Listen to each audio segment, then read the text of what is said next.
Welcome to SiriusXM. I'm Rachel Steele with a very special guest. David Gilmour is here. David, it is so incredibly nice to meet you. Thank you. And you. Thank you. And congratulations on your new solo album, the first in 9 years. Very interesting title, Luck and Strange. What was the inspiration or the overall theme that you were going for with this album? And the album just sort of takes its own direction on by itself. There was no plan before it. You know, there's just the circumstances, all sorts of things that have been going on in the world and in our lives in the last few years, sure. You know, affected by COVID and the lockdown, spending time locked down with some of our family, the conversations that you have in these circumstances. Did you have shows scheduled during that time where you had to reroute or reschedule anything? Because that was quite the challenge, I think. Well, what happened was that my lovely wife, Polly, who's the lyricist on this thing, but also is enormously helpful in 100 other ways, she had a book coming out and it was released the week of lockdown. And that meant all the various literary sort of events that she and we were all going to take part in, were cancelled. And our son Charlie suggested that we try streaming them live, some shows from this barn at our house. So we cobbled some bits of equipment together and started that, and that was an enormous amount of fun. Yeah. And out of that came the collaborations with my daughter Romany, who sings beautifully and plays harp on the album. She was playing harp and singing songs with me on those things. We called them the Von Trapped because we were trapped. And because Polly's book has Leonard Cohen in it as one of the characters. So it's a piece of novel about a specific real moment in time on a Greek island. And Romany and I would sing Leonard Cohen songs, and that quite often on these things. And it showed me how great Romany's voice was with mine, you know, that we had that sort of family feel when we sang together, which is magical to me. Absolutely. I love the fact that this is a family affair. Between 2 Points is a cover of the Montgolfier Brothers song that features Romany on harp and vocals. Her voice is absolutely stunning. Isn't it good? Oh my, she's absolutely wonderful. How long has she been doing this? Is this what she wants to do with her life? Does she want to become, you know, more like create an album, or what, you know, what sort of direction? She wants to act.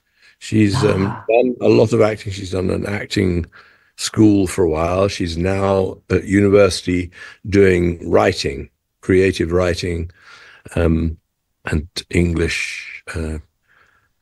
So it's not her actual main thing, but she does play the harp. She does play the guitar. She does sing. She has written a couple of her own songs, but she claims it's not what she wants to do. Acting is what she wants to do. So we've had to bully her into this a little bit. So did she want to be on the album, or did you sort of say, hey, I really want you to do these vocals? We loved this song. Polly suggested that we try, you know, making a backing track for it and seeing where it went. And we did, and I listened to this track that I'd made, and it sounded great, but had the lyrics printed out, and they just weren't me, you know. They're very vulnerable lyrics. They're beautiful, beautiful things, but I guess they're just not quite me. And Polly suggested that we try Romany singing on it. She was a little unwilling for a while. Oh, really? We managed to persuade her to stand in front of a mic with a piece of paper and just sing it. So happy to have you here. David, growing up, I've heard that your parents were influential in your music development, and it was something that was encouraged. Can you tell us about that? No, my parents were fans, were music fans, so they were always keen on me doing Hmm. things that didn't stand in my way at all. They would, even with my sort of teenage hometown bands, they would very often come along. Sometimes they'd even drive our equipment for us in a trailer behind a car. Yeah. But my dad was a lecturer in Cambridge in England, and my mother was a teacher and then a film editor. And they, in fact, moved to New York when I was 19 in 1965. Okay. But So yeah, they were very enthusiastic about the work that I did. what are some of the artists that you listened to growing up that inspired you to maybe say, "Hey, this is what I'm going to do with my life"? Well, all sorts of people, the pop groups of my very early times, well, Bill Haley with Rock Around the Clock was the first one that just made me go, that is just great. And then later that same year, I think Elvis Presley with Heartbreak Hotel really knocked my socks off. And I can still listen to that record, and it's still about as perfect a recording as you can imagine. Yeah. And how they've distilled all those very few elements down. And yeah, things like that started me off. An English instrumental band called the Shadows, who Okay. you had a sort of, I guess, fairly similar equivalent in the Ventures. But, the Beatles came along, the guitar players came along, Jimi Hendrix, Jeff Beck, and these people all started interfering in my dreams. In October and November tours set and ready to go. You have multiple dates in New York and Los Angeles.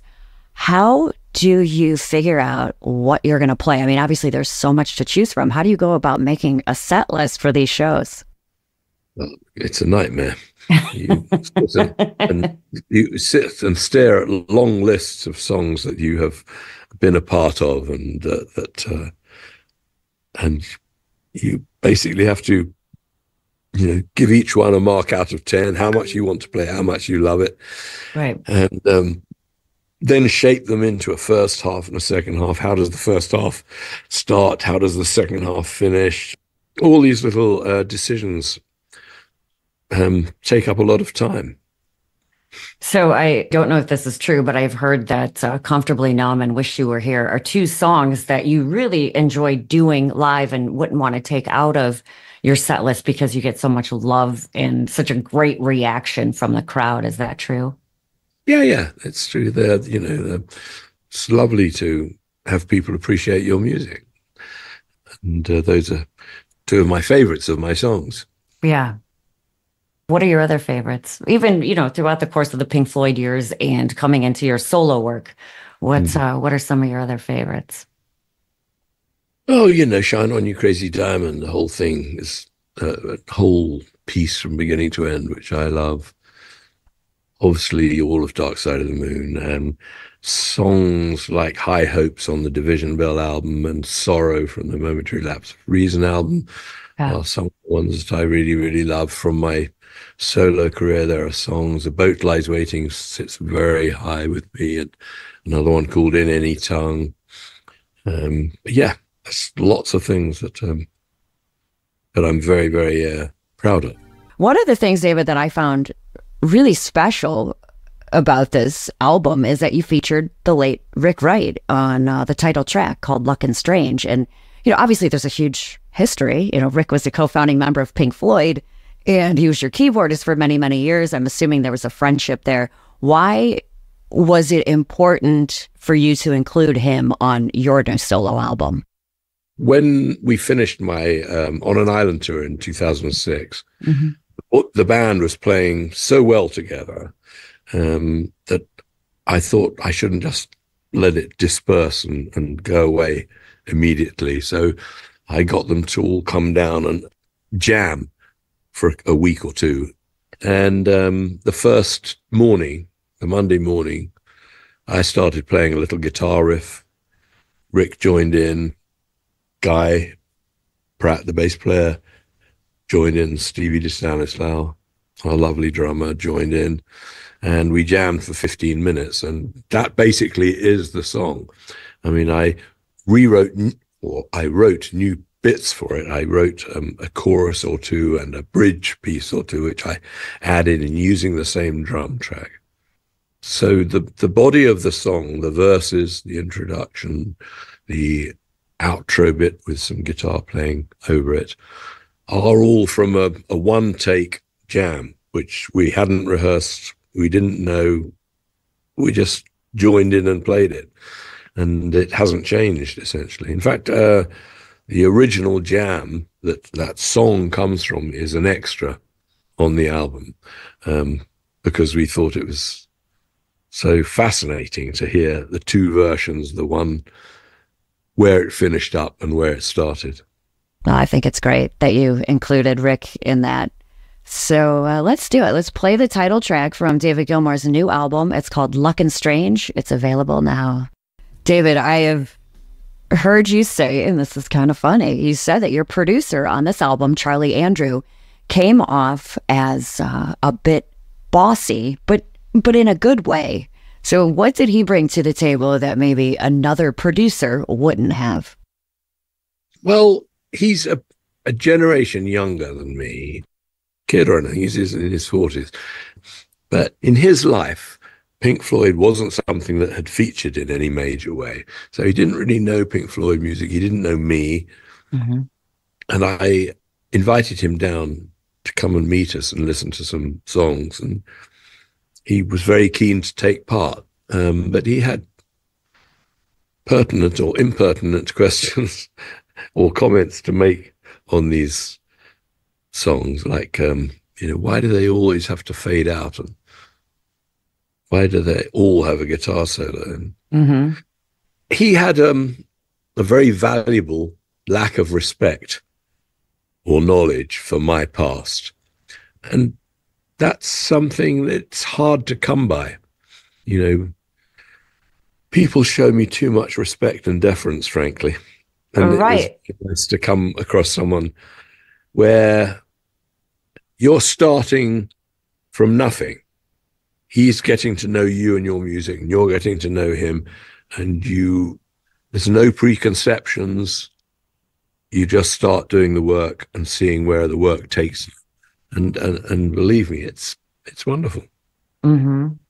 I mean, obviously you've had a tremendously successful career. I would think bringing in a producer, they may be intimidated and not want to give their full opinion on things because they're afraid to say, oh no, I don't know what David Gilmour is going to think about this. Precisely that. I mean, that is the difficult part. And that is what he didn't have. He just didn't have that sort of idea that he would just be agreeing with me on everything. It's very hard to come by and very valuable. Yeah, absolutely. Yeah, you need someone to say, hey, I have an idea here. Maybe it doesn't match what you're thinking, but let's put this all together and make it work. So I think that's great.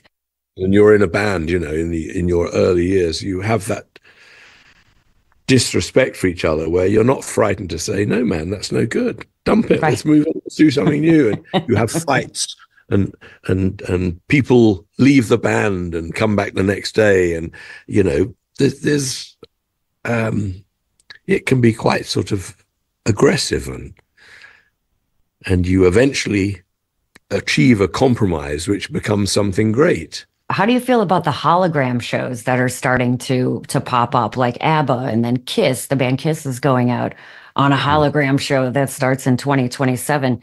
So, they're touring as not humans. What are your thoughts on that? Well, all that technology, the millions, billions of dollars that are being pumped into making those things work, maybe all those bucks and all that technology should be doing more to, prevent the global warming that's going on all around us and is hugely in evidence, and help to work out how to stop all these dumb wars that are going on all over the place. Sure. and make a larger proportion of the population of this planet have enough food in their bellies, David, thank you so much for joining us today. A new solo album is available now. It's called Luck and Strange, and we really appreciate you joining us on SiriusXM. Thank you. Pleasure. Really enjoyed it. Thank you.